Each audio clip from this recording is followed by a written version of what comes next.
Cümə məscidinin axundu Hacı Surxay Məmmədinin ibadət evində Rafael Fiziyevin döyüşünü izləməsi müzakirələrə səbəb olub. Din xadimi açıqlamasında bildirib ki, burada qeyri-etik və ya dinə zidd məqam yoxdur. O deyib, məscidlər təkcə namaz qılınan məkan deyil, həm də möminlərin bir araya gəldiyi, bir-birinin sevincini və kədərini paylaşdığı mənəvi evimizdir.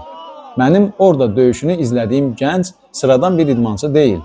O bizim məscidə gələn, namaz qılan, əxlaqı ilə hər kəsə nümunə olan, qəlbi vətən sevgisi ilə döyünən bir mömin qardaşımızdır. Beynəlxalq arenada Azərbaycanı təmsil edir, üç rəngli bayrağımızı ucaldır, dövlətimizin adını idman dünyasında tanıdır. Bir din xadimi olaraq öz gəncimizin vətənpərvərlik və idman uğruna sevinmək, ona mənəvi dəstək olmaq mənim həm insani, həm də dini vəzifəmdir. Peyğəmbərimizin dövründə də məscidlərdə cəmiyyətin müxtəlif sosial məsələləri müzakirə olunar, gənclərin fiziki hazırlığına və güclü olmasına önəm verilərdi. Güclü və sağlam mömin zəif mömindən daha xeyirlidir. Biz gənclərimizin qələbə sevincini məsciddə paylaşmaqla onlara tək olmadıqlarını, dinimizin onların halal uğurlarını dəstəklədiyini göstəririk.